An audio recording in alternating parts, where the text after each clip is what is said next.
İkinci sual. Üç güc toplama faktoru. Yani üç faktor ki eləyə bilər geniş vasitədə Türk xalqına siyasi güc əldə olsun deyə mənə sual vermişlər. Əlbəttə ki, çoxlu faktorlara danışmaq olar, amma üçün 3 faktor istəyiblər. Mən də ümumiyyətdə o təsir edici və ən mühüm 3 faktora işarə etməliyəm. Əlbəttə ki, bunlar ümumi cavablardılar və bu cavabların hər birinin içinə daxil olub, dərinləşib və onu geniş vasitədə dəyərləndirmək lazımdır. Ona görə biz indi burada yalnız o 3 faktora işarə etməyimiz lazımdır. Əlbəttə, bunu danışmaq lazımdır. Yəni, Türk-Azərbaycan Milli Demokratik Hərəkatına güc toplayan faktorlar nədir deyə. Həqiqətən bugün Türk-Azərbaycan Milli Demokratik Hərəkatının ən önəmli sorunu siyasi güc sorunudur.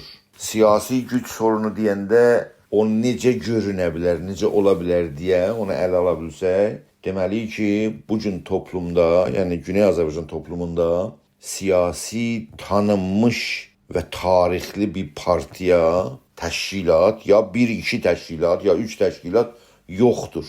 Və o təşkilatlar, əlbəttə bugün təşkilat vardır. Amma o kökə sahib deyil, o tarixə sahib deyil ki, toplumda özünə yer açsın. Toplum onu tanısın və toplumda fərqli düşünənlər o 2-3 partiyaya yaxınlaşıb və o vasitə ilə siyasi otorite və ya siyasi etibar qazanılsın. Yəni biz bir toplumda bir siyasi partiyanın oluşu ya 2 siyasi partiyanın oluşu və xalqın o partiyalara tanınmağı və xalqın o partiyaya yaxınlaşması ilə bir ictimaiyyətdə və ya bir toplumda və ya Güney Azərbaycanda siyasi etibarlı təşkilatlar, partiyalar yaranır və onlar ümumiyyətdə bir otorite qazanırlar. Yəni bir partiya bəlkə bir toplumun 5% səsi olursa, bir 5%lik otoritəsi var. Bir partiyanın nəyərsə məsələ 20% ya %20 səsi var, %30 səsi var. O səsinə görə toplumda etibar və otorite sahibidir.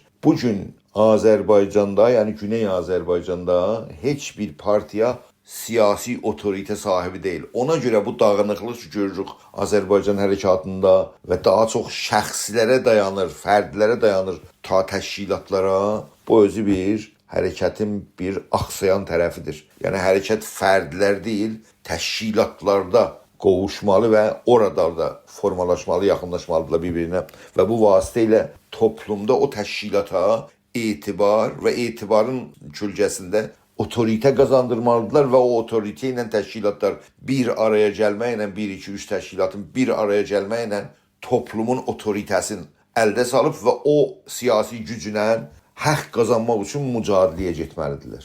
Yəni, burada bir deyək, ön söz və ya ön danışıq lazım idi, mən onu burada izah etdim ki, siyasi otorite və siyasi güc çox önəmli bir gücdür. Amma bizim, yəni, həqiqətən toplumumuzda bu cəhətdən axsaqlıq ciddidir. Yəni, siyasi güc hələ də bir araya gəlməmişdir deyə çox rahatca demək olur. Ona görə biz o gücü, yəni, həman o siyasi otorite mən qoymuşam adını, o siyasi etibarı və o etibara görə o siyasi otoritəni əldə etmək üçün 1, 2, 3, 4 partiya hər nə qədər olursa, əldə etmək üçün o sual olan 3 faktora işarə etmək istəyirəm. Yəni, necə biz gücü əldə edə bilərik? Yəni, hansı faktorlar bir siyasi gücün əldə olmasına lazımdır? O 3 faktor ki, o haqda sual vermişdi, mənim fikrimcə bunlardılar. Birinci dərəcədə öncüllər, düşünürlər, siyasilər, kültür və mədəniyyət sahəsində çalışan insanlarımızın düzgün, doğru, anlaşılan teoriləri olmaq lazımdır. Məsələn, siyasilərin düzgün siyasi teorinin meydana gəlməsi. Düzgün siyasi teori dediyimizdə müəyyən ideologiyanı seçmə məsələsi. Güney Azərbaycan toplumu keçən 100 il tarixinə baxdığımızda, ondan uzun tarixə baxdığımızda, bugün onun iqtisadi, ictimai, kültürel durumunu gözdən keçirdiyimizdə hangi ideolojiya dayanaraq daha eləmək olar bu xalqın fərqli kəsimlərini bu hərəkatın içinə cəlb etmək. Buna düşünməyimiz lazımdır.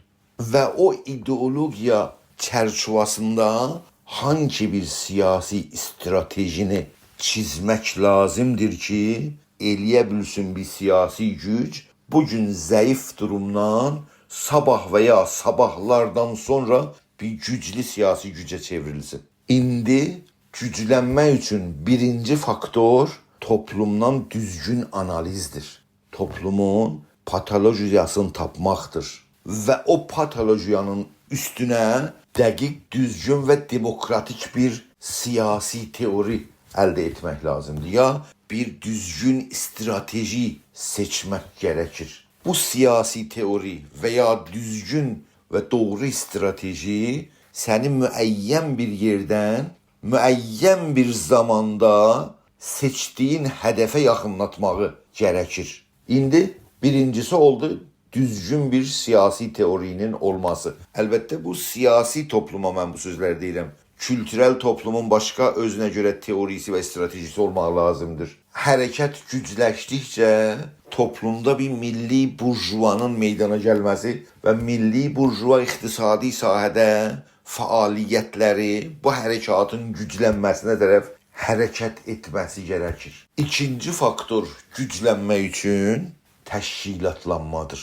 Birincisi teori, ikincisi təşkilatlanmadır. Yəni bugün Türk-Azərbaycan Milli Demokratik Hərəkatı yalnız şəxslər əsasında, bireysəllər əsasında hərəkət etməkdədir. Bu hərəkət təşkilatların güclənməsi ilə, təşkilatların toplum içində yayılması və genişlənməsi ilə mümkündür və o istədiyimiz və arzu elədiyimiz siyasi gücü əldə edə bilər. Əcəba bugünkü siyasi təşkilatlarımız və partiyalarımız bu adın çəkdiyimiz məqsədi və bu adın çəkdiyimiz hədəflərə vara bilərmi?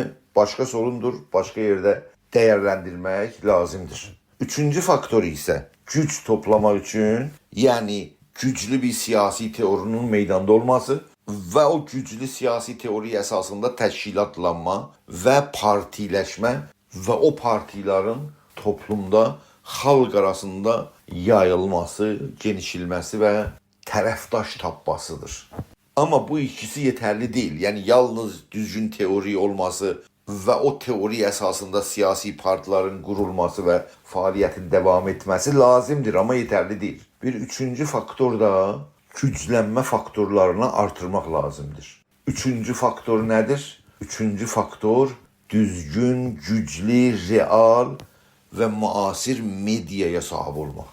Güclü, real və demokratik bir mediaya sahib olmaq və xalqı o vasitə ilə həm maarifləşdirmə və həm onların təşkilatlaşma cəhətində xalqa yardımcı olmaq. Geniş vasitədə bir güclü medialar və günün media teknolojisine əhatə edən insanlar, təşkilatlar çox güclücə. Mesela indi bugün baxın BBC, baxın Amerika səsinə, baxın İran International Televizyona, bu güclü, yəni həm güclü, həm keyfiyyətli və həm müasir ədəbiyyat və düşüncə tərzi əsasında xalqımızın geniş vasitədə maarifləşməsinə və organizə olmasına ciddicə yardımcı ola bilər. Ona görə əgərsə 3 faktor lazımdır, geniş vasitədə təkrar etsəm, toplumun patolojiyasını tanıma, o əsasda yeni siyasi teori əldə etmə, siyasi teori əsasında organizə olub və təşkilatlaşma və partiyalar qurma və partiyalar toplum içində genişsin deyə və özünə bir otorite qazansın bu partiyalar, mediaya söykənmək lazım və geniş, keyfiyyətli və güclü medianın olmasıyla bəlkə bizim xalqın o arzu etdiyimiz geniş vasitədə güc ya siyasi gücü əldə etməyə mümkün olur və arzuladığı siyasi gücü əldə etməklə o siyasi məqsədini, yəni İranda xalqların bərabərliyi və Azərbaycanda bir yerel güclü devlətin quruluşu ilə xalqımız birinci məqsədinə, yəni devlətinin quruluşuna və İran çərçivəsində siyasi status qazanmasını əldə edir. Gələcək stratejilər, daha geniş stratejilər, daha irəliləmə stratejiləri o zaman xalqımızın və öncüllərimizin görəvidir ki, meydana qoyub və yeni strateji cəhətində xalqımızın daha gəlişməsinə və dövlətinin daha güclü bir halə gəlməsinə və ya ayrı bir forma dönməsinə o zaman və o insanlar taktik və strateji qurmalıdırlar. Bizim görəvimiz bugün Türk xalqına Güney Azərbaycanda imkan daxilində əlverişli stratejinin əldə olması üçün çaba və çalışmalıyıq. Əlbəttə ki, insanlarımızın və xalqımızın arzusu və rüyaları ola bilər. Amma bu rüyalar müəyyən və real strateji çərçivəsində önə getmirsə, əlverişli siyasət çərçivəsində hərəkət etmirsə, heç zaman arzu etdiyi hədəfləri də əldə edə bilməz. Burada ikinci sualın cavabına nöqtə qoyaq. Çox sağ olun.